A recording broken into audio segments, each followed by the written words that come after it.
¿Piensas que ser libre es hacer lo que te dé la gana? Para Kant es totalmente distinto. La libertad reside en la capacidad de darte las leyes a ti mismo.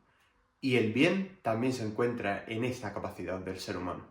Hoy vamos a hablar de Kant y su libro La fundamentación de la metafísica de las costumbres, que es básicamente una de las razones por la que estoy haciendo este vídeo. Hoy vamos a hablar de cómo el ser humano es capaz de encontrar dónde está la causa del bien y la causa de la libertad. La libertad y el bien para Kant solo pueden llegar a ser conseguidos cuando el ser humano racional se da las leyes a sí mismo. En nuestra cabeza tenemos que ser y hacer lo que nos dé la gana es ser totalmente libres. Y eso no es ni más ni menos que evitar la causa y el fin de la naturaleza misma. Darnos las leyes a nosotros mismos son lo que nos convierte en realmente libres y lo que nos dará el alcance y la finalidad hacia el bien. Una de las características que dice Kant que necesitamos es la universalidad de nuestras acciones. Necesitamos que todo lo que queremos para nosotros lo queramos para la universalidad de nuestra acción. Obra como si la máxima de tu acción fuese a convertirse por tu voluntad en una ley universal de la naturaleza. Esto es lo que conocemos como el imperativo categórico. La concepción del imperativo categórico se basa en el concepto de autonomía. Autonomía aquí quiere decir que somos los que nos damos las leyes a nosotros mismos. Y esa ley necesita de la universalidad. La autonomía es básicamente el concepto que nos da la ley a nosotros mismos. Es el concepto que nos ayuda a darnos las leyes a nosotros mismos. Pero cuando nos damos leyes a nosotros mismos de nuestras acciones, hay un compromiso. Y necesitamos que no haya un interés debajo de ese real interés. Porque para Kant debe de haber universalidad en nuestras acciones para que nuestras intenciones no sean equivocadas. Porque aquí debemos distinguir entre el concepto de autonomía y el de heteronomía. El concepto de heteronomía entra en el sentido de que debemos querer que nuestras acciones sean universalmente buenas y que siempre tengan esa actuación por el deber. Porque si pensamos de forma heterónoma es cuando buscamos el interés propio y donde no queremos el bien universal, sino que queremos el interés personal. Por eso Kant dice, la moralidad es la relación de las acciones a la autonomía de la voluntad.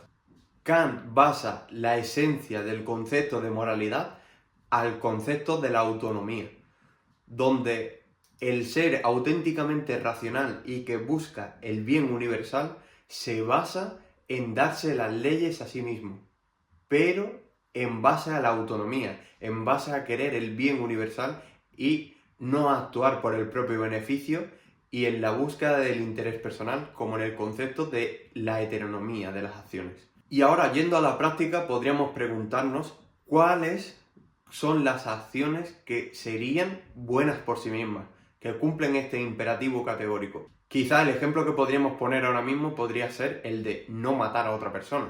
Porque pensándolo universalmente, nadie quiere que alguien le mate, a no ser que sea el caso del suicida, como Kant también pone de ejemplo en este libro. Kant dice que el suicida no puede llegar a ser bueno por sí mismo. O sea, la acción del suicida no tiene sentido por sí misma porque no es algo que universalmente sea querido.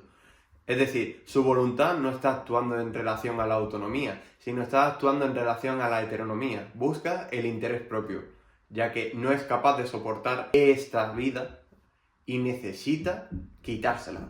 Por lo tanto, Kant elimina el concepto de libertad que siempre hemos tenido, de querer hacer lo que nos dé la gana. Porque para Kant, una voluntad libre es una voluntad bajo leyes morales. Es decir, es una voluntad autónoma y no heterónoma. Hay un fragmento que lo explica muy bien.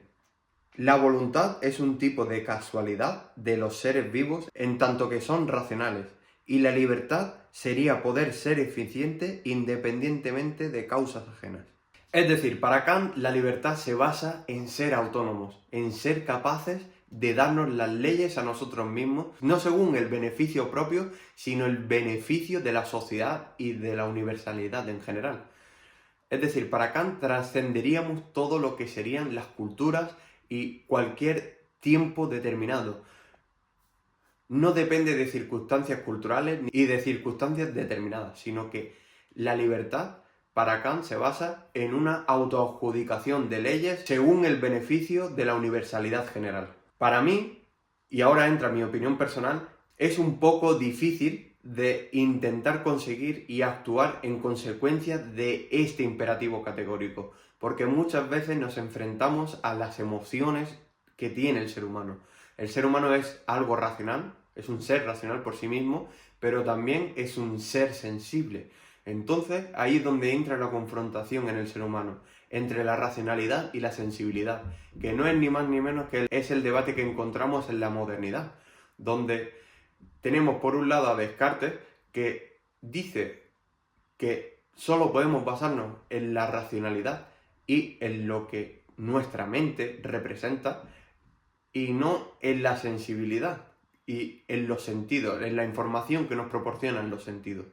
Porque realmente aquí nos enfrentamos a algo que Kant no da por hecho, que es la emoción y la sensibilidad en el ser humano. Muchas veces nos vamos fuera de nuestro control porque no somos capaces de darnos esa ley a nosotros mismos y actuamos en relación con la heteronomía y no con la autonomía.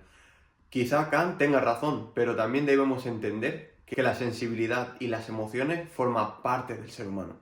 Así que, ¿a ti qué te ha parecido? ¿Kant tiene razón con el concepto de la moralidad? ¿O parece que omite la sensibilidad y las emociones? Déjame tu opinión en los comentarios. Y si te ha gustado este vídeo, espero que le des me gusta. Nos vemos en la siguiente.